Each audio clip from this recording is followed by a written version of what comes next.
la ville la plus militarisée dans la RDC. Pourquoi? Parce qu'il se prépare des choses. Oui, en dehors, il y a Bisso. En dehors, il y a Bisso Mokwawa. Makambo minene, ils allaient se préparer. Bamérike baye, bazo préparer. Ndegenini, bako mema kimia par force dans la RDC. Tu vois, c'est que dans le boboy. Première victoire, Babisso. Ezali M23 bomoni babimi Uvira. De la même façon babimi Uvira, bakobima bamboka nyo solo lengan. Or piqué, bana mupika masasi. Okukufa, osambwa. Mais le problème tokumi na ngona miniti oyo. Bokomona makamna nou bomona te et Kagame on va encore dire sur son cœur, il faut bana kobima ndengwana, mais il sera totalement humilié par Dieu lui-même. Pour l'instant, top priming n'est pas mon avocat, pepo na baimbo. Bienvenue sur Tindika Balamboka, ba Congolais à bonne qualité. Merci Tozana, Karapona Olamu Sabino, Wevebino et surtout Koyeb Sabino qui football a toujours dans Bolingo ya Congo, na ba Congolais comme d'habitude parce que Nzambe a ko sarate, Nzamba za Bolingo, Nzamba za juste moi na Congo na yebisa ki oke ngonga ekoki oponsama ya misu na yebisa ki oke ane oyo Nzambe azana contrôle azana ngamu na biso yonde tembe. Merci na Junior Kapaya, merci na Rifeki Sombe, merci na Mama Yohan depuis Bruxelles, merci na Vilanga Tumbarole chez Maman Laurence, merci na Maurice Toko, merci na Léon Munzadi, merci na Sedoula Kazadia, Jean Thomas Kazadi. Merci na Gelor Nkumu.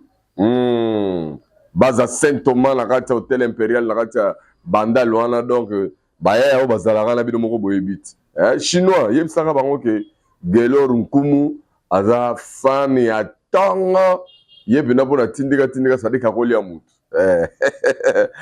Gelor Nkumu donc yende makambu na kobosana te Marie Kaluseoko, Aratarate, wana pena bazaba congolais à bonne qualité, au balinga makamna bango to bosanate, Nicolette moi c'est pembe le parfait de bonne odeur, Dazarana biso toujours depuis Anvers poupée Barbie, to pesipe bambote kuna et puis to bosanate marambo oyo eza koleka actualité et qui izongi et bimi boye, bolali bobola muki bo mais ce qui m'a beaucoup intéressé ezali niveau ba congolais baza sensible na ba vidéo mitakala maintenant vous n'avez pas l'idée.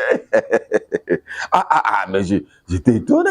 Mais comment on peut avoir des millions de vies na makambo tani mutakala mais ce que makambo vie na biso mboka na biso ekolo na biso omoni bato baza mo regarda. Te libota o ya ba congolais somodi Kagame. Plus que 30 ans d'abrutissement, il y a tout un peuple. Bah, tu vas comment déraisonner, la place va raisonner. Sans blague, je suis désolé. Alors, actualité, Ezali dominé. Na Mokonzamboka Félix Antoine Tshisekedi Tshilombo. Na moni bakadia balobio. Trop yambiete na Davos. Bobandi sus. Bino lisu bobandi. Trop yambiete na Davos. Mais trop yambi fatite na Davos, c'est bien. Mais place na moni bido ba moté mamabe parce que bato balanda ki ngai vidéo la fois passée na ça prévenir ki bino mais le corps bato musuba saka soko prévenir ya zane kunate yo kamacho prévenir mais yé romona ye azakunate na prévention oyo sali nde omoni tokomaka emporter tokomaka mal à l'aise pour na nini parce que bato bandimi lokuta ezwa place koleka biloko nyonso. Moi,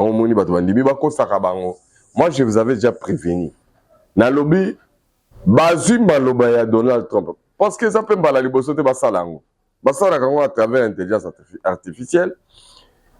Ce qui botali image wana na Davos, au moins que fois arrière, eza pâle. Ils ont pas la clarté. C'est pour ne le relaxer pour son original, au moins que le bleu wana est frappant. Dans des forum économique, tout, ça se voit très bien maintenant. L'intelligence artificielle va changer ma cambo. je n'en a photo c'est lui qui est à la base de ça. Mais bizarrement, j'ai vu beaucoup de Congolais être emballés dans Ratianini. Voilà. Bon, moi, ouais, Fatih, et Donald Trump parle bien, vous savez, vous voulez les quais, des tournements, moi, bien. Donald Trump, rien à voir. Donald Trump, Fatih Mouninga Malamoué. Il y a Donald Trump. D'ailleurs, le 4 déjà de février, Fatih aux États-Unis, vous allez avoir Donald Trump parce que ce sont des vrais partenaires. Il y a blague écoutée. Ah, et ceux qui ont été président Fatih Azalagina, président Israël, Azalagina roi Belgique, à côté de la belé, l'investisseur n'en parle même pas. Mais après, voilà, Macron a bien gagné beaucoup de dîner, ça dans la carte France, Congolais, Basile Jesus. Fatih qui pas Macron d'engeni, Macron peut-être c'est ma Rwanda. Eh, c'est que bien de voter la Macron, bien t'es. Macron c'est ma Rwanda. Mes partenaires, la biso, Donald Trump, bon, on a de faire chier Macron. Macron isolé. Hein? Alors, il y a un dossier, M. Zolamkawa, il y a ma corruption, le ministère des Finances, et qui est zongi, quand l'objectif, il va continuer ma on va dire que non, soupçon, solo kani. Alors, ça nous prendra pour remanier Zakoya. On a venu à se voler sous face, remanier Zakoya. Mais je voudrais que le ministre Bazoya n'a vu que Boyata Boya Sika, Mini Baba Piaker, Kebaye, Mbaloyo, Barome Rolandela, Mama Corruption, c'est Baba Cabinet, la bibliothèque a besoin d'un bango, Baye la biso Maramba pour exigence à pourcentage quand il y a des problèmes, quand il y a des investisseurs qui viennent, évitez-nous tout ça. C'est très très important. Et vous allez mal à Moumi. Mbote la prophète Moïse Nyengele, Mbadi, prophète Oyo, Azarayanza Menza, Bala Kisaraye Makambu solo. Est-ce que vous comprenez Makambu Leki na Est? Banguna Baromo Bimisa Bango Moko. Rwanda Lobi venant M23 venant d'or que tu collaboreras rapidement, mais souvenez-vous combien de fois Rwanda na président na Boba Wanga na M23 Balobi Baza ya biso. Plus de Baza Meron ya biso te. Président Soabi non, M23 est qui vite. Ça c'est le Rwanda. Mais Basango, ba politicien Mukeri et surtout ba biso sommet ko ba Bolia Rambo. Baluba. Soko ebisi bato ke bato bazo bunisa zo ba Rwandais, ba Kabila ba Rwandais, bato tout bazo bunisa zo bazo sima ba M23 ba Rwandais, baza en Côte d'Ivoire za Rwandais pour koteka mboka ba bina bino ne boito teka mboka na États-Unis. Siko bo bisanga nano. Tant to sali accord ya Washington, accord RDC Rwanda pour la paix. Beaucoup de nos confrères, de nos frères congolais, babima basala ba sortie médiatique ya ngele. Boteki mboka na Rwanda. Accord on va avantage na Rwanda. Et vous méritez. Na yebite biso cop na biso na Congo za ndeni. Mboka ngo tokendaka to teki muto asombaki asaleli te toke toteki sous muto mususu parce que nga na comprendre de façon to réfléchir ça kana ndenga mabete je suis d'accord avec tout le monde. Pour bato batala nga ebele bato mayele. Est-ce nga na mayele nga na mayele te. Mais cela n'empêche pas qu'on a réfléchir. Alors, to signer sikoyo partenariat stratégique na biso na États-Unis autobengaki depuis la nuit d'état deal. Bando ki babi mizusu catholique abimi fulgence mute babi ateki mboka na États-Unis. Donc le même mboka to tekela en Rwanda, le même mboka biso to botolé on to tekela sur États-Unis. Voilà comme ça, c'est de cette façon-là qu'on ne prend pas au sérieux makamna biso, mais les choses vont très bien. Nzambaza en contrôle. Les Rwandais que vous voyez là, comme les Égyptiens que vous voyez, vous ne le verrez plus. Pour votre information, d'ailleurs, gouverneur, il y a Nord Kivu. Il y a Sud Kivu plutôt à Ouvira, l'autorité de l'État, et Ouvira la ville la plus militarisée dans la RDC. Pourquoi? Parce qu'il se prépare des choses. Oui, en dehors il y a Bisso, en dehors il y a Bisso Mokwawa, Makambo Minene, ils allaient se préparer. Ah, Guilain Koumou. Alors, Guélor Koumou, pardon. Junior Kapa, na lingi nanu ole na moni lobi moi trop mais yaka nanu sko illustrer Fachinenge Macron yambi wana na moni Macron respect na tala Macron moko boy jadis ayaka wa azako ko se moquer na Fachi na palais de la nation bato ba bien moi altercation moko le kaka wana entre bango mibale mais lelo je viens Macron ba on ne rebelle pas Fachi yemo wa kitaya ko yamba Fachi. Fatia tapoté, pas tapoté, et qui zongi, maintenant tala na ba commentaire congolais banda ko finga Fati talio ozomona yo ke kapa ennemi na yo biteke Rwanda ça ba photo mais ce que la minute Africom bakati ya Congo na tunaki ba ya batubele balobaki bino boka sanini États-Unis ya bundela bino ba américain ba yana bango te Africom ba et ba américain ba non tu bino vidéo ba américain ba ye bazo préparer ndenge nini bako mema kimia par force na RDC tu sais que bino boboy première victoire Babiso ezali M23 bomoni babimi Uvira de la même façon babimi Uvira bakobima bamboka nyonso lolenga oro pikle bana mopika masasi okukufa osambwa mais le problème tokomi na ngona miniti oyo ba congolais bazaki ba sceptique bazako croire na rambuste za ko lobate c'est le moment sikoyo boya tozala sima ya mokonzi ya mboka boya tozala sima ya bawazalendo boya tozala sima ya gouvernement na biso boya tozala sima ya bapinga na biso ba FARDC.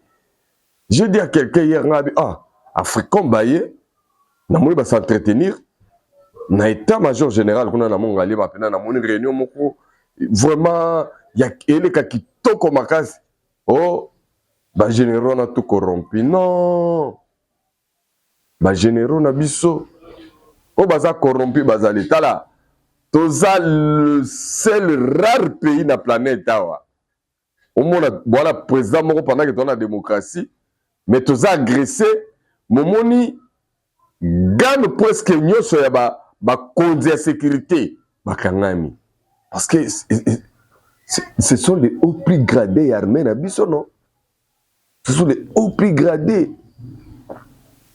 donc aujourd'hui ancien chef d'état-major général aujourd'hui chef de renseignement militaire aujourd'hui chef de maison militaire mais bon on a oli palanguba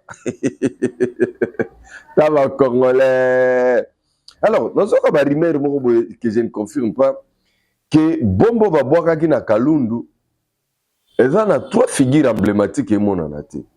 Les gens ont parlé de Kabila, je les ai toujours dit non. Joseph Kabila, on l'a tué tellement plusieurs fois à ce qu'on a été.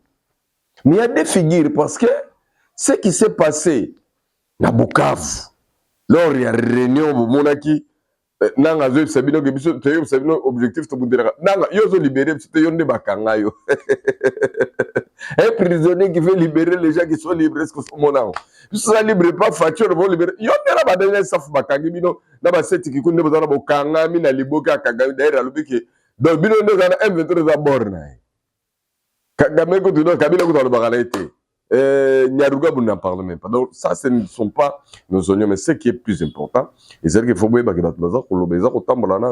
nous voulons voir des nouvelles vidéos pour te confirmer. Il y a deux personnalités. Les gens ne sont pas convaincus parce que jour où bazala kiwana bamonana kiti. Et il y a l'autre, c'est Bissi moi aussi. C'est Bissi moi dans la réunion, je n'ai pas fait le cas. Mais au moins deux noms là circulent et ça n'a pas comme si bazaki péri na les kaki na Uvira. Mais ça reste toujours à vérifier parce que dans de pareilles circonstances, vous allez comprendre que Marabena et le Karandeng wana. Alors pour prophète Moïse Nyengele alobi bokomona maramna nouveau monate et Kagame on va encore dire sur son cœur il faut banakubi mandengwana. Mais il sera totalement humilié par Dieu lui-même. Pour l'instant, top priming n'est pas Mboka, Pepona Baimboka. Là, je salue l'assemblée qu'on appelle l'assemblée des Congolais de bonne qualité, qui est composée de Junior Chimanga comme président, Pauvre Pierre, Professeur Pierre le patriarche, puis Congolais de bonne qualité, Léopold Sapou, et puis Batubazo Bakama. Mais au moins, je salue ensemble. Alors, Junior Kapa, on va passer aux choses sérieuses. Batunda, tant de sur l'Africom, mais à ça, sur mon monité, qu'on y met, Tchela, Batuba, Monake, Africom Azadia Namboka Congo et que plus rien ne sera comme avant. De bateau tout bazaki roboulé que à travers rébellion, à travers Makambo ezapé sous et tindika biso.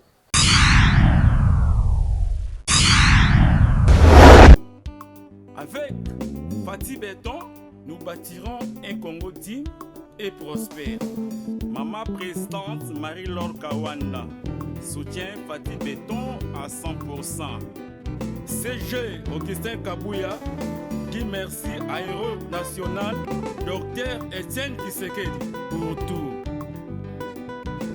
Jean Mobiemé, Hypogré.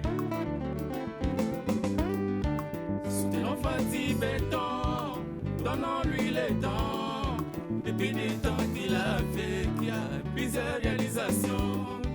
Il est le prédestiné, fils de la prophétie.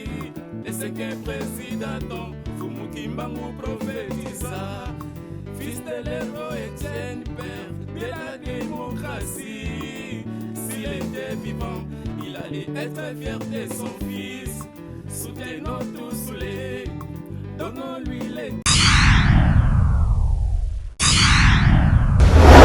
Alors, Batebele, Baye Barate, t'en as rappelé la rabino que Baramouming, ils ont dépendre de la fête, mais il faut chercher d'abord la cause. C'est de la cause qu'il s'agit. Alors, quand vous allez parcourir pour savoir la cause, vous allez suivre ce monsieur, et bien que lui est camerounais, il les connaît à l'infoca, depuis Beaumont, à Bazali, à RFI, mais il y a des analyses qui vont vous étonner dans la mise au point de Saliwana.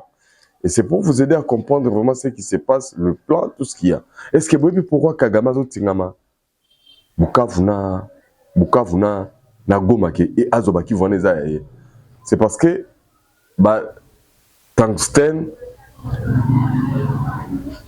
cassitérite, coltan, eza en abondance de Nade Mbokawana.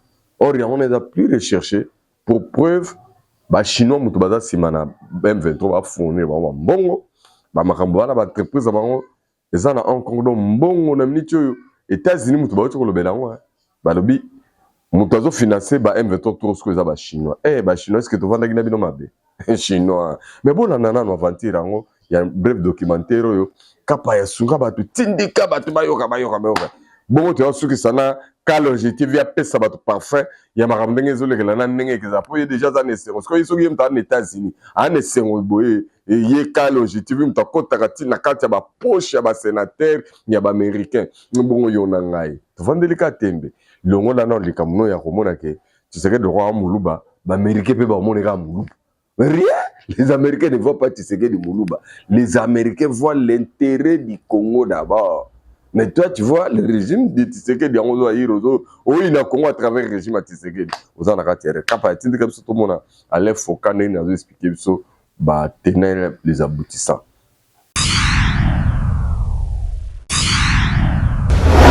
C'est quoi la vérité? Kagame est un génie ou un démon? Et c'est moi que Mouzé a envoyé pour aller voir Kagame au Rwanda. Je lui ai dit, Mouzé voudrait que votre armée rentre.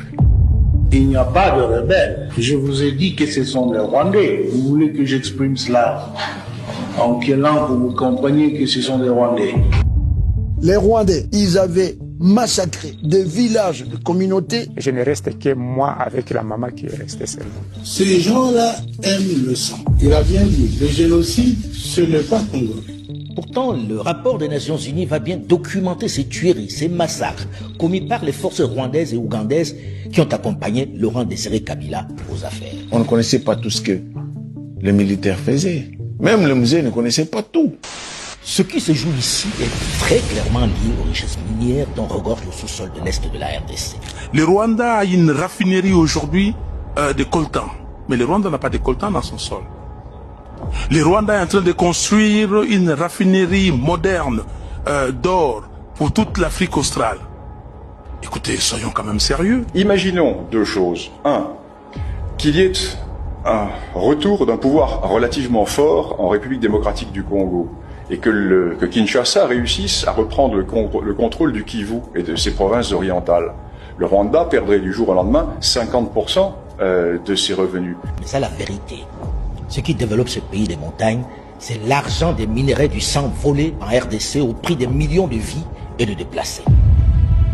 Il est nécessaire de mettre fin au pillage de ressources naturelles par les Rwandais en complicité avec des entreprises occidentales et internationales. Comment c'est possible? Quand la Russie envahit l'Ukraine, à juste titre, c'est la condamnation. Ce sont les sanctions, ce sont les livraisons d'armes à l'Ukraine, mais quand il s'agit de la République démocratique du Congo, rien. On n'aide pas. La vie d'un Congolais ne vaut-elle pas la vie d'un Ukrainien? Jusqu'à quand le Rwanda continuera-t-il d'abuser votre respect et de votre autorité? Le tout n'est pas de condamner du bout de l'herbe, c'est d'adopter des mesures pour mettre fin à cette agression. Ce n'est pas tant à propos du Rwanda, c'est plutôt la protection que le Rwanda obtient de la Grande-Bretagne, d'Israël, des États-Unis si on décide de les affronter. C'est ce qui les fait survivre. Pourquoi un président rwandais irait-il au bureau ovale avec le président Tshisekedi de la RDC pour signer un accord sans protection américaine? À leur retour, le président rwandais continue ses manigances dans la forêt de la RDC. Nazo rappelé que Bitumba oyo eza Bitumba président Tshisekedi te. Pour président Tshisekedi akuta Bitumba oyo. Ye sikoyo nda ye pona kosilisa yango mpe esila ya libela. De sorte que bana na biso bazokola lelo na bagoma na babukavu bakola na Kinya.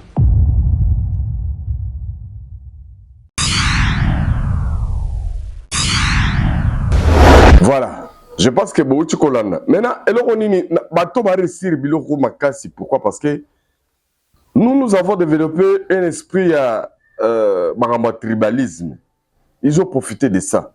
C'est-à-dire qu'on avait l'habitude de discriminer depuis la nuit des temps. C'est ce qui a occasionné tribalisme na lingala et la kisi nini. Tribalisme na lingala. Et la Kissinini, mais il y a quelqu'un moi qui m'a répondu. Lui, c'est Banzazi André, autrement dit Modogo. Un Congolais de bonne qualité. Lui, tribalisme, na lingala, ezali likunya. C'est lui. Mais est-ce qu'ils ont convaincu? Donc, c'est que Balouba Baba, tu as likunya alors. Parce que Congolais, mon tribalisme est attribué à Kango Balouba. Ça, je vais expliquer, mais on va comprendre bien. Au côté de la Mboka na biso, na MLC comme parti politique, président le rôle de Jean-Pierre Bemba, bande qu'on a biso la langue lingala ba domina kakuna. Et puis bangala mingi, alors bangala mtabemba. Maintenant, l'effet ya bangala mtabemba ya tout va normal. Mais il y a fini le tribalisme et puis je vous dis la façon dont les gens comprennent les choses. Bande qu'on a besoin à Katanga, bango balingaka Kabila, Joseph Mingi, pour babisa bango yande qu'on a bango. Et nanenge bango balingaka yoana, baye barate les tribalisme. Donc le fait bango balingi Kabila Mingi, bango bamona kango te que tribalisme. Bande konanga na grand bande ndo période d'élection bango bazaki vraiment amasse belé derrière Fayoulou et ndenge bazaki derrière Fayoulou wana bango moko d'ailleurs bozaka ba Fabien Kuswanika ba politique mutu tellement bazaba bandu balingaka mingi Fayoulou mais bango bamonaka ke bato IDPS ba farakwiti po balingaka Tshisekedi mais ye le fait que ya ndingaka ne Fayoulou amuta bandundu po na ye yaye za nango tribalisme ti. Donc, il faut que Babylone soit très important parce que si on a une notion or, l'angle mususu, ndenge na mona ka tribalisme na connotation ya ba Congolais ba Kino en particulier, cela veut dire école oyo batu balinganaka ba non parce que là on va reprocher ba tribal balinganaka ba on a ba. Ah, babalouba, c'est ça là, le langage qu'on utilise. Ah, tribal, ah, babalouba, tribal. Mais demande-toi partout, yo tambola, n'importe quel moutou. Nanango somoni ba nommé Mokonzi. Azuba, tu as vu kolo mususu na tondi si pembeni na par rapport à bande qu'on est propre. Moi bisanga. Moi bisanga. Bon monaki mona ba tia tête à parlement. Bon, mon a déjà lycée Boussaté dans le Parlement. Bazabalouba. Tant qu'on fait délayer.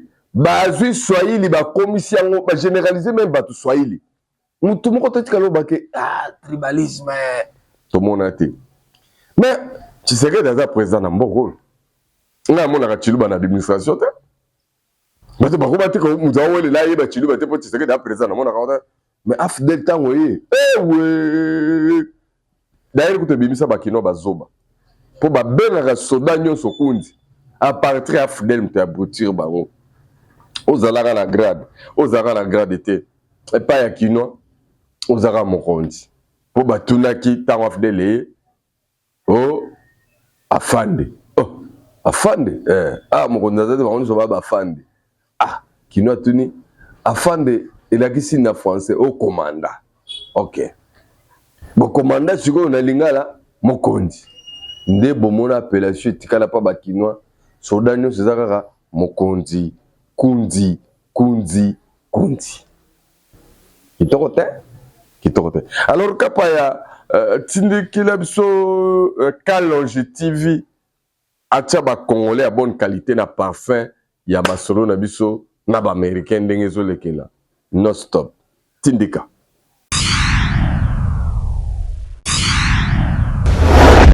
Ils ont dit que toutes les options sont sur la table.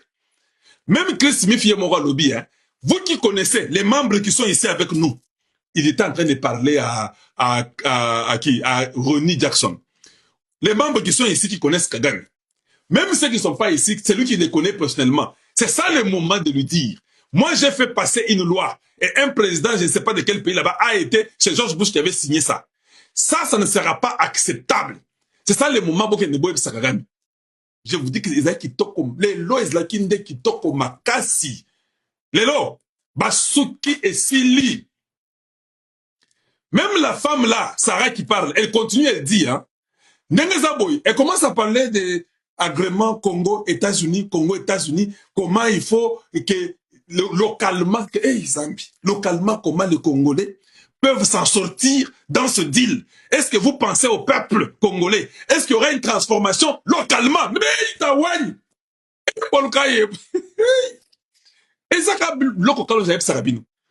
vous avez menti sur les deals. Les deals à un niveau, qui sait que Dieu les bénisse. Nous les gardons encore même 37 ans au pouvoir. La constitution sera changée. Les Américains ne vont rien faire. Ils ont même parlé sur l'armée. Ils ont dit, on attend que le Congo fasse ça. Oh, nous sommes un petit pays au paradis. Je vous dis, un petit pays au paradis.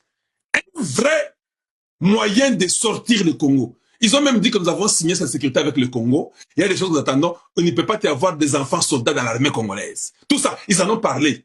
Et que nous observons pour implémenter sur la... Hey, Zambi. Je vais ronfler comme un bébé. Nako ronfler le col à bébé. Je me suis dit, mais est-ce que ça c'est vrai? À Washington, je vais vous dire une chose. Les choses ont changé. Le Rwanda est éteint. Je vous dis que c'est la période du Congo. Le Rwanda, l'influence est partie. Imaginez-vous que Ronnie Jackson, qui avait 360 degrés de Rwandais, il est tombé à 17.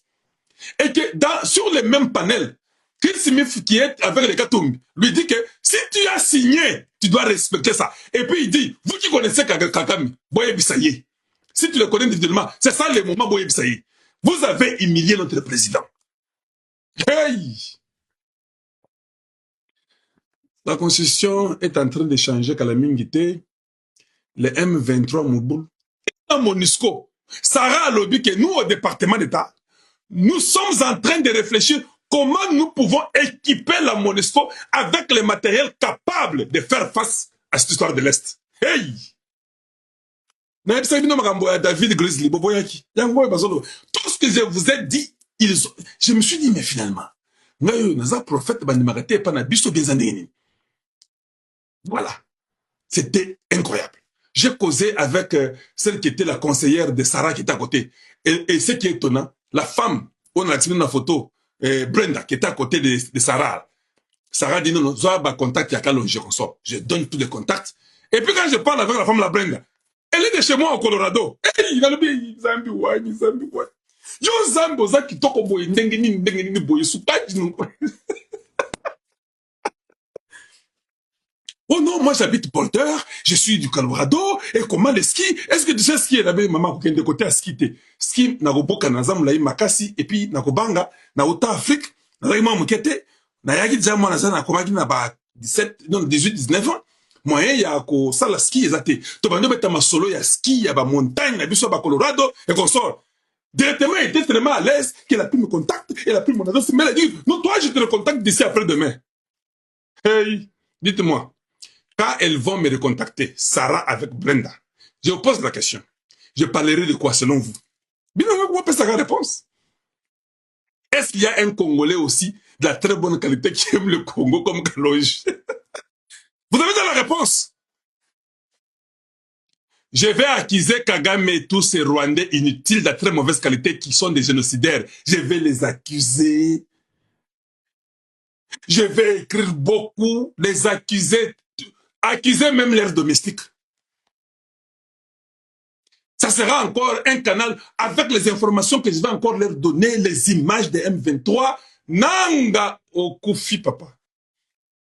Il ne fallait même pas que moi je sois dans ces histoires-ci. Période où yo commis trahir Congo, période de Mabé, Kalo Jazali. Les politiques Kanambe, mauvaise période. Imagine un peu, malgré ma vie là, privée là, mais Dieu me dit, toi j'étais loin. Toi tu parleras du Congo.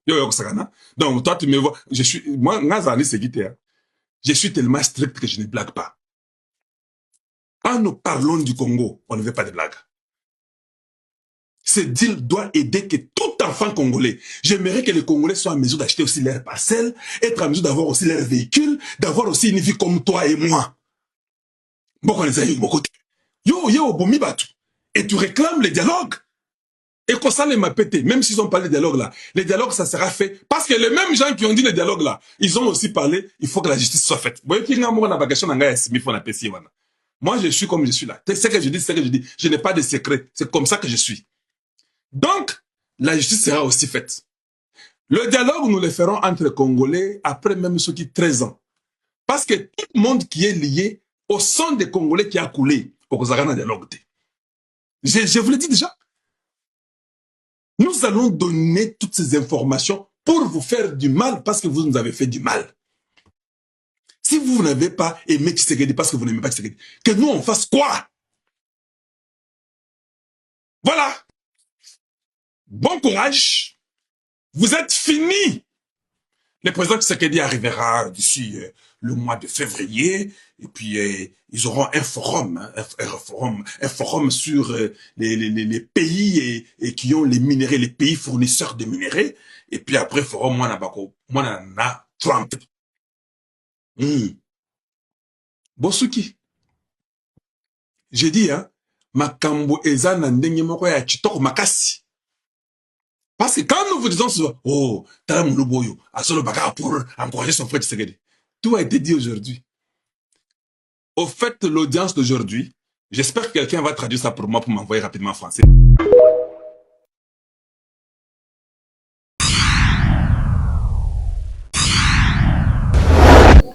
Je crois que ça lui plaisir à Makasi na Léon Mouzadi, na Gelor Nkumu, depuis Bandal Impérial, et puis pourquoi pas na Marie Kalusewoko.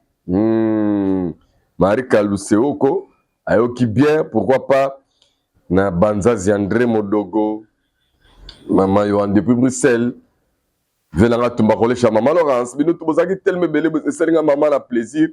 Parce que tout solo li na nenge ya bolingo ya Congo na ba Congolais, merci na Junior Kapaya, merci na Rifé Kisombe, merci na ba Congolais nyos bonne qualité bozaki li ba ko Rolanda biso ça plaisir à sakarate mais mikolo zoya et kozala malamu. Je vous assure que M23 bientôt on va conjuguer ça au passé. Et le fait que Kagame soit reconnaître, je ne vois pas comment on trouve ça le même dialogue. Et bon, na évité sur ça ce constat. C'est même le cas qui parce qu'il y a le dialogue, il y a makasi. Est-ce que vous sentez que température dans mon dialogue qui t'a vraiment ça que ça? Parce que on ne va même plus de quoi on va dialoguer. Mais dialogue koyaka. Convoqué. C'est ce dialogue-là que tout le monde doit participer.